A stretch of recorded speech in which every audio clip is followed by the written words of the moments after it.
Welcome to excellent classes and welcome to excellent studies center।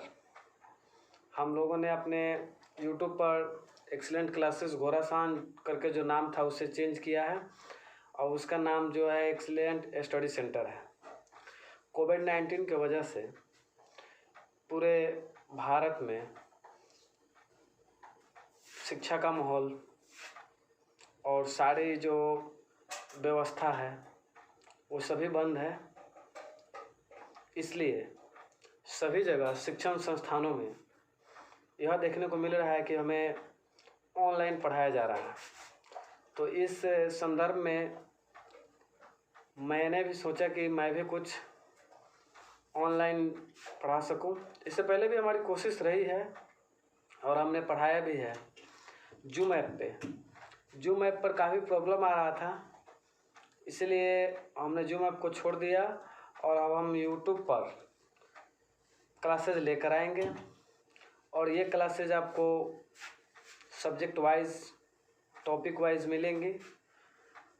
समय morning में आपको मिल सकती है, नाइट में अपलोड किया जा सकता है किसी भी समय। और दूसरी बात यह है कि यहाँ पर वीकली चलेगा।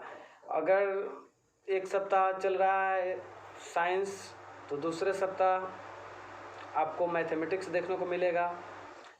यह क्लासेस 9th की होगी, 10th की होगी, 12th के इंग्लिश की होगी।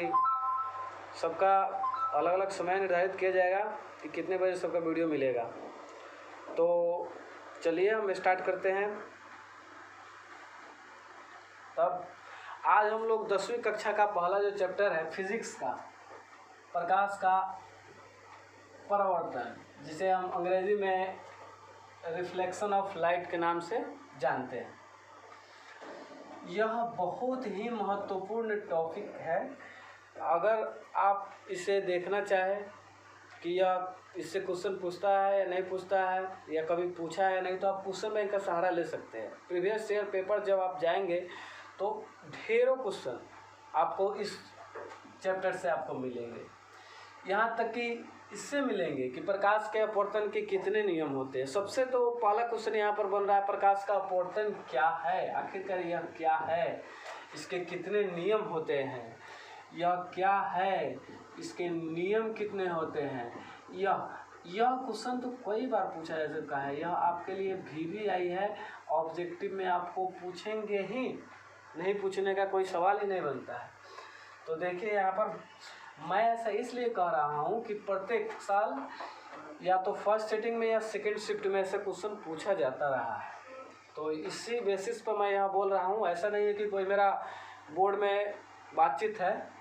तो चलिए यहाँ देखिए, हम लोग प्रकाश का परिवर्तन जानेंगे कि प्रकाश का परिवर्तन आखिरकार है क्या, जो मैंने लिखा है। सब देखिए यहाँ पर कुछ फिगर मैंने बनाया है। देखिए आप लोग जैसा भी हो, हमने कोशिश अपने ढंग से तो की है कि बेहतर बन सके, लेकिन आप लोग डिसाइड कर सकते हैं। फिगर के मामले में मैं थोड़ा कमज़ोर हूँ।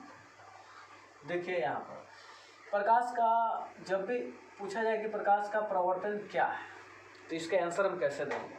इसका आंसर देंगे हम किसी माध्यम से। यहाँ समझ लीजिए, यहाँ माध्यम है, कोई माध्यम है, किसी माध्यम से आती हुई प्रकाश की किरण, यहाँ प्रकाश की किरण आ रही है, यह जो है किसी माध्यम से आने वाली प्रकाश की किरण, यह दर्पण है। देखिए यहाँ पर हमने लिखा है, यहाँ हमने लिखा है समतल दर्पण। यह पॉइंट है जिसमें हमें पहले समतल दर्पण, इसमें पढ़ना है आपतित किरण, परावर्तित किरण, आपतन कोण, परावर्तन कोण, ये सभी हमें पढ़ना है। तो अभी तो पहले हम यह देख ले कि प्रकाश का परावर्तन आखिरकार है क्या। तो यहाँ देखिए, किसी माध्यम से आने वाली किरण जब दर्पण के परावर्तक, यह दर्पण MN, यह जो MN यहाँ पर है, यह MN समतल दर्पण है और इसका परावर्तक सतह देखिए यहाँ पर, यह जो ऊपरी हिस्सा है यहाँ परावर्तक सतह है, जबकि नीचे जो है रंगा हुआ है। तो मैं क्या बोल रहा था कि किसी माध्यम से आने वाली प्रकाश की किरण, देखिए यहाँ आ रही है, यह देखिए, यह आप यहाँ जो यह चिन्ह का प्रयोग मैंने किया है, यह इंडिकेट करता है कि यह किरण जो है यहाँ जो प्रकाश आ रही है, यानी कि किसी माध्यम से आने वाली प्रकाश की किरण दर्पण के परावर्तक सतह से टकराकर देखिए पुनः जब लौट जाती है तो इस प्रकार की घटना को हम प्रकाश का परावर्तन के नाम से जानते हैं। एक बार फिर सुनिए, किसी माध्यम से आने वाली प्रकाश की किरण जब दर्पण के परावर्तक सतह से टकराकर पुनः उसी माध्यम, वही माध्यम, यह माध्यम वही है, यहाँ भी वही माध्यम है, यह सभी जो एरिया है यह सभी वही माध्यम है। तो कहने का मतलब यह कि जब प्रकाश की किरण किसी माध्यम से आई और दर्पण के परावर्तक सतह से टकराकर पुनः उसी माध्यम में लौट गई तो इस घटना को हम क्या कहते हैं, प्रकाश का परावर्तन कहते हैं। परिभाषा ढेरों सारों बनाई जा सकती है, इसके लिए कोई दिक्कत नहीं है। जो भी आपको अच्छा लगे वो आप लिखिए, याद कीजिए। मेरा तो यही मानना है कि जो भी आपको उचित लगे, जो मैं बता रहा हूँ वही नहीं, आप इससे भी अगर अच्छा जानते हैं तो अच्छी बात है। एक बार और आप देख लीजिए कि प्रकाश का परावर्तन क्या है। किसी माध्यम से आने वाली प्रकाश की किरण जब दर्पण के परावर्तक सतह से टकराकर पुनः उसी माध्यम में लौट जाती है तो इस घटना को हम प्रकाश का परावर्तन कहते हैं, रिफ्लेक्शन ऑफ लाइट के नाम से जानते हैं। तो चलिए यहाँ पर देखिए, अब यहाँ पर एक एक करके पॉइंट हम लोग देखेंगे कि आखिरकार यह पॉइंट क्या है जो इसमें आपतित किरण आया है, परावर्तित किरण आया है, आपतन कोण यहाँ जो मैंने लिखा है, यहाँ परावर्तन कोण लिखा है, यह सब क्या है, इसका एक एक करके पॉइंट भी नीचे मैंने यहाँ पर लिखा है आपको समझाने के लिए। इससे पहले जब हम प्रकाश का परावर्तन बता रहे थे तो उस समय मैंने बोला था कि प्रकाश का अपवर्तन पहला जानना जरूरी है और इसके बाद जो दूसरा जरूरी है कि इसके कितने नियम होते हैं। यह भी आई है, मैंने बोला भी था कि आप प्रीवियस ईयर में चेक कर सकते हैं, कई बार पूछा जा चुका है। तो आप यह जान जाइए कि प्रकाश के जो परावर्तन के नियम है वह 2 नियम होते हैं। प्रकाश के परावर्तन के 2 नियम होते हैं। अब नियम के बारे में बाद में पढ़ेंगे, पहले जो यह घटना हुई है उस घटना को पहले हम देख ले कि यह कौन सी घटना हुई, आखिरकार यह प्रकाश का परावर्तन हुआ तो कैसे हुआ। तो इससे पहले अब प्रकाश का परावर्तन टॉपिक था, आप जान गए, लेकिन इससे पहले हमें यह जानने की जरूरत नहीं कि प्रकाश क्या है। तो इधर मैंने साइड में लिखा हुआ है, चलिए मैं आपको यहाँ भी लाता हूँ कि आखिरकार यह प्रकाश क्या है। प्रकाश मीन्स लाइट, यह क्या है, लाइट क्या है। तो देखिए यहाँ प्रकाश, सबसे पहला क्वेश्चन, प्रकाश क्या है। आप भी बोल सकते हैं, बोलिए आप लोग, प्रकाश क्या है। चलिए देखिए, प्रकाश एक बाह्य भौतिक कारक है। यह एक प्रकार का क्या है, भौतिक कारक है, जिससे हमें किसी वस्तु को देखने की अनुभूति या संवेदना उत्पन्न होती है। प्रकाश क्या है, तो एक प्रकार का भौतिक कारक है जिससे हमें किसी वस्तु को देखने की संवेदना, ये देखिए शब्द, इस शब्द को बढ़िया से देखिएगा, संवेदना उत्पन्न होती है। उसी के माध्यम से हम किसी वस्तु को देख पाते हैं। जब आप लोग देख सकते हैं कि प्रकाश जब नहीं रहता है तो हम अंधेरे में जब किसी कमरे में प्रवेश करते हैं तो किसी वस्तु से टकरा जाते हैं या कहीं गिर भी सकते हैं, ऐसा देखा जाता है आमतौर पर। तो मैं यहाँ पर इसलिए बता रहा हूँ कि प्रकाश समझने के लिए आपको यह जानना जरूरी है कि जब हम कमरे का बल्ब जलाते हैं तो जो उससे रोशनी निकलती है वह भी प्रकाश है। सूर्य का जो प्रकाश आता है वह भी प्रकाश है। सूर्य से परिवर्तित चंद्रमा के द्वारा जो प्रकाश पृथ्वी पर पहुंचता है वह भी प्रकाश है। लैंप से जो निकलता है वह भी प्रकाश है। उसके अलावे जो दिया से जो निकलता है, जिसको डिबिया बोलते हैं भाषा में, वो से जो निकलता है वह भी प्रकाश है। यानी प्रकाश, ये सभी प्रकाश है। तो प्रकाश है तो आखिरकार यह कैसे किसी वस्तु को दिखाता है, इसे मैं आपको यहाँ पर दिखाने की कोशिश करूँगा। मैं थोड़ी देर के लिए आपको लाइट ऑफ करके बता रहा हूँ। देखिए यहाँ देखिए, अब शायद ही आपको थोड़ा सा इधर प्रकाश देखने को यहाँ दिखाई दे रहा होगा, थोड़ा सा प्रकाश। तो यहाँ पर मेरा चेहरा भी नहीं आ रहा होगा आप लोगों को। तो अब समझ सकते हैं कि बिना प्रकाश के कैसे मैं भी आपको नहीं दिख पा रहा हूँ, और मैं क्या यहाँ पर मुझे भी दिखाई नहीं दे रहा कि मैंने क्या लिखा है, क्या पढ़ा रहा हूँ। अब देखिए प्रकाश को जैसे ही मैंने यहाँ पर ऑन किया तो यहाँ पर दिखाई दिया। तो आप यह नहीं सोचिए कि यह जो बल्ब है यहाँ जो बल्ब लगा है, इस बल्ब से जो प्रकाश आया है वह डायरेक्ट हमारी आंखों पर आया है और आंखों से हम यहाँ देख रहे हैं तभी हमें दिखाई दे रहा है। आमतौर पर स्टूडेंट फंसते हैं इस क्वेश्चन में कि प्रकाश जो है पहले हमारी आंखों पर पड़ता है उसके बाद हम किसी वस्तु को देखते हैं, या प्रकाश पहले वस्तु पर पड़ता है उसके बाद हमारी आंखों पर पड़ता है। इससे यहाँ पर एक क्वेश्चन बनता है और उस क्वेश्चन को क्या है, तो उस क्वेश्चन को भी हम लोग देखेंगे कि प्रकाश जो है पहले किसी वस्तु पर पड़कर हमारी आंखों पर पहुंचता है और आंखों पर पहुंचता है तो उसका प्रतिबिंब कहाँ बनता है। तो सबसे पहले उसका प्रतिबिंब कहाँ बनता है, तो इस तरह से उसका प्रतिबिंब जो बनता है वो रेटिना पर बनता है। ध्यान से देखिएगा, यहाँ यह ऑब्जेक्टिव क्वेश्चन है, BBI है आपके लिए, ऑब्जेक्टिव के लिए। मैंने एक यहाँ बताया था कि प्रकाश के अपवर्तन के नियम कितने होते हैं, 2 नियम होते हैं। प्रकाश के अपवर्तन क्या होता है यह बता दिया, प्रकाश के अपवर्तन के कितने नियम होते हैं, 2 नियम होते हैं। और सबसे जो महत्वपूर्ण क्वेश्चन है यहाँ पर कि जब प्रकाश हमारी आँखों पर तो नहीं पड़ता है, अब चलिए बता ही देते हैं आपको जो उस समय नहीं बता पाए थे। जब हमने प्रकाश यहाँ बल्ब को जलाया जिससे प्रकाश निकली, तो प्रकाश हमारी आंखों पर नहीं, प्रकाश वस्तु पर पड़कर, यानी कि प्रकाश जो है जब भी हम बल्ब को जलाएंगे या कहीं से भी प्रकाश आया तो वह प्रकाश किसी वस्तु पर पड़ेगी और उस वस्तु से टकराकर हमारे जो यह नेत्र है, यह नेत्र के रेटिना पर उसका प्रतिबिंब बनाती है।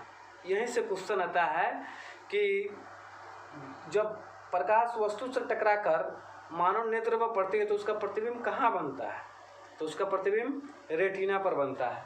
तो यहाँ से एक क्वेश्चन यह रेटिना वाला हो गया। और आप यह भी समझ चुके होंगे कि प्रकाश पहले हमारी आंखों पर पड़कर किसी वस्तु को नहीं देखती है, वस्तु पर पड़कर वहाँ से टकराकर हमारी आंखों तक पहुँचती है, उसी से हम उस वस्तु को स्पष्ट रूप से देखते हैं, या उस वस्तु को देखने में जो संवेदना प्रकाश के द्वारा उत्पन्न होती है वही प्रकाश होता है। तो आप यहाँ समझ गए कि प्रकाश क्या है। तो प्रकाश एक प्रकार का भौतिक कारक है जिससे वस्तु को देखने में संवेदना उत्पन्न होती है।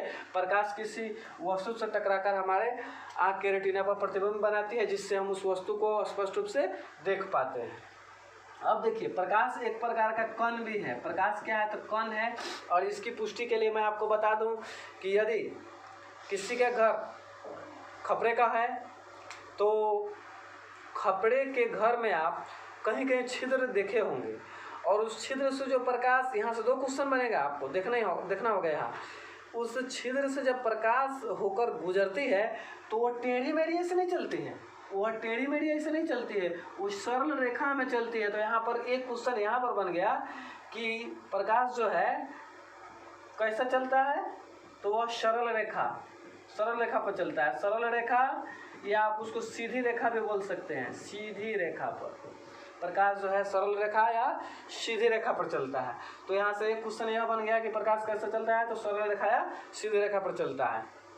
चलिए, एक क्वेश्चन यह हो गया। अब देखिए यहाँ पर कि आपको सरल रेखा या सीधी रेखा जो भी हो ऑप्शन में वो सही मान लेंगे आप। सरल रेखा भी सही है और सीधी रेखा भी सही। यहाँ पर आमतौर पर स्टूडेंट कंफ्यूज होते रहते हैं, तो यहाँ कंफ्यूज नहीं होना है। तो मेरा मतलब था कि जब प्रकाश आया तो प्रकाश देखिए जब उस छिद्र के माध्यम से जाता है तो वो सरल रेखा में चलता है या सीधी रेखा में। और वहाँ उसमें आप देखिएगा हाथ रख के या फिर ध्यान से देखिएगा तो आपको उसमें धूल कण तैरते हुए नजर आएंगे। वहीं धूल कण में उपस्थित होता है कण। अब मुझे लग रहा है कि आप लोगों को समझ आ गया होगा। अब देखिए क्या मिलता है, तो आप जानते होंगे कि प्रकाश से हमें विटामिन डी प्राप्त होता है। विटामिन डी, सूर्य के प्रकाश में हमें विटामिन डी मिलता है, और वही विटामिन डी से हमारी हड्डियां मजबूत रहती है। आप जानते ही होंगे कि किसान मजबूत होते हैं क्योंकि वो खेतों में कार्य करते हैं हमेशा, और वो भरपूर विटामिन डी का सेवन करते हैं। जबकि आमतौर पर एसी वगैरह में रहने वाले व्यक्तियों का जो हड्डी वगैरह होता है वो कमज़ोर होता है। अन्य लोगों की अपेक्षा जो किसान है उनकी अपेक्षा कम होता है। नहीं कह रहा हूँ कि मैं उनका हड्डी ही कम होता है, मतलब ऐसा कुछ नहीं है। चलिए यहाँ देखते हैं अगला। चलिए अब यह क्वेश्चन, यहाँ पर एक और क्वेश्चन बना। यहाँ पर एक क्वेश्चन आपको यह बना था, सीधी या सरल रेखा। यहाँ एक प्रकार का कण है, यह बना था, BB है यह भी। और कण के बाद आप तरंग भी हो सकता है, और तरंग है तो विटामिन डी मिलता है यहाँ पर, तो विटामिन डी से आप इसको ऊर्जा भी कह सकते हैं, यानी कि प्रकाश एक प्रकार की ऊर्जा है, एक प्रकार का तरंग है, एक प्रकार का कण है, एक प्रकार का भौतिक कारक है। यह सरल रेखा में चलता है या सीधी रेखा में चलता है। इसका वेग यहाँ पर इम्पोर्टेंट है, यह बहुत ही इंपॉर्टेंट क्वेश्चन है, बार बार पूछा जाता रहा है। 3 × 10⁸ मीटर प्रति सेकेंड, यानी 1 सेकेंड में 3 लाख किलोमीटर की दूरी यह तय करता है। यानी आपको ऐसे भी क्वेश्चन मिलता है, आप यहाँ पर देख लीजिएगा कि प्रकाश का जो पूछेगा, प्रकाश का वेग क्या होता है, निर्वात में पूछेगा, निर्वात में प्रकाश का वेग क्या होता है, तो निर्वात में प्रकाश का वेग होता है 3 × 10⁸ मीटर प्रति सेकेंड। चलिए अब देखिए, पृथ्वी पर पहुंचने में समय, यह भी क्वेश्चन पूछता है कि सूर्य के प्रकाश को पृथ्वी पर पहुंचने में कितना समय लगता है।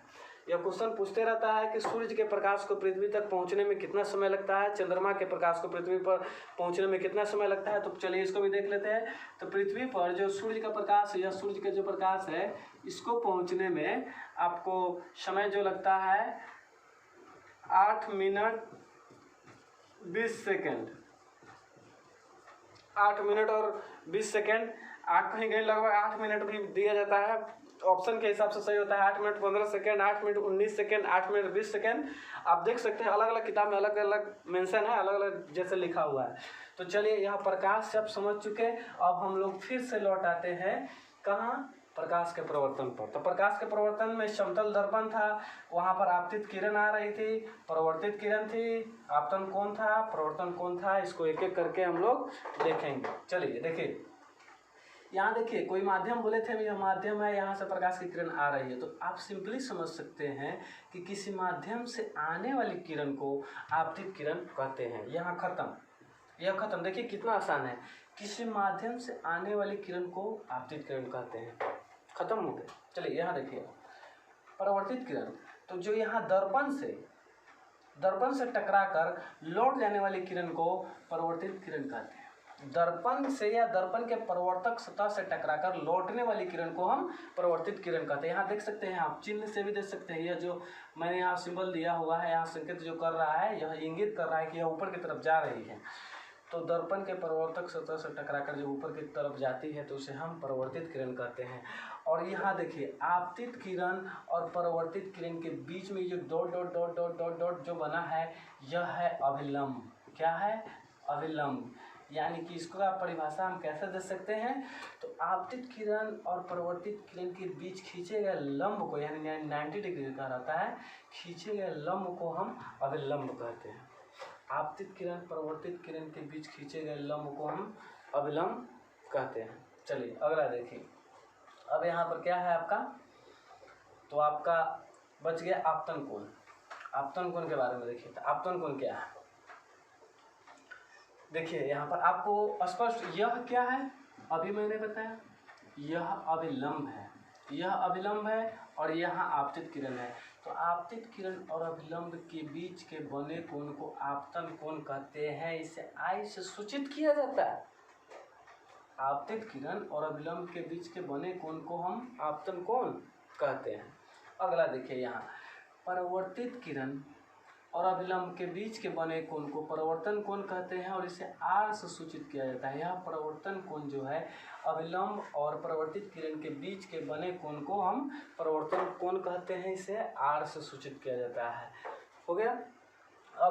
अब यहाँ पर सबसे जो क्वेश्चन जो बना था वह था ये दर्पण। दर्पण को भूल गए थे हम लोग, देखिए दर्पण भी देख लीजिए, समतल दर्पण जिसका परावर्तक सतह समतल होता है, वैसा दर्पण जिसका परावर्तक सतह समतल होता है उसे हम क्या कहते हैं, समतल दर्पण कहते हैं। वैसा दर्पण जिसका परावर्तक सतह समतल होता है, देखिए यहाँ पर समतल है, वैसा दर्पण ऊपर की तरफ देखेंगे, ऊपर की तरफ परावर्तक सतह ऊपर की तरफ होता है, तो वैसा दर्पण जिसका परावर्तक सतह समतल होता है उसे हम समतल दर्पण कहते हैं।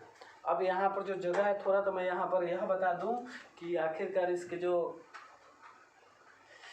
नियम थे वह नियम संबंध बात बता दूं कि यह नियम जो थे प्रकाश के परिवर्तन के नियम कितने होते हैं, तो 2 नियम होते हैं।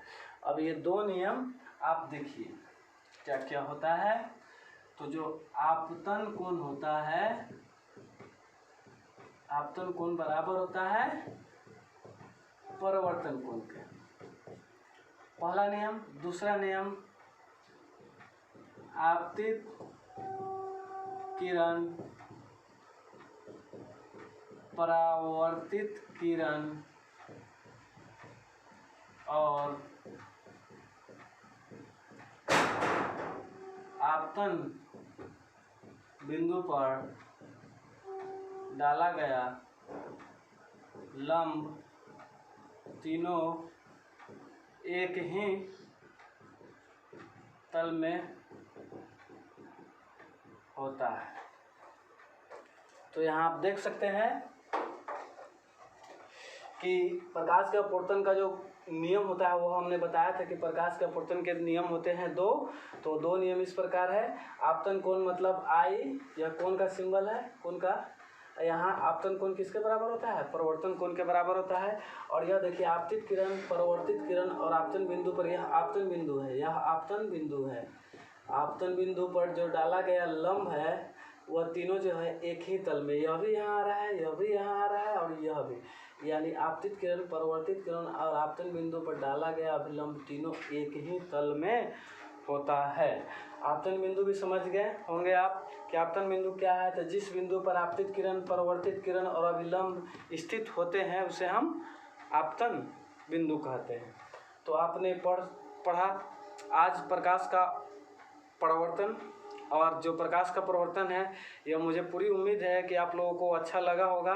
यदि आप लोगों को अच्छा लगा है तो इसे शेयर करें, लाइक्स करें और मेरे चैनल को ज़्यादा से ज़्यादा सब्सक्राइब करें। धन्यवाद। फिर मिलेंगे हम लोग नेक्स्ट वीडियो में।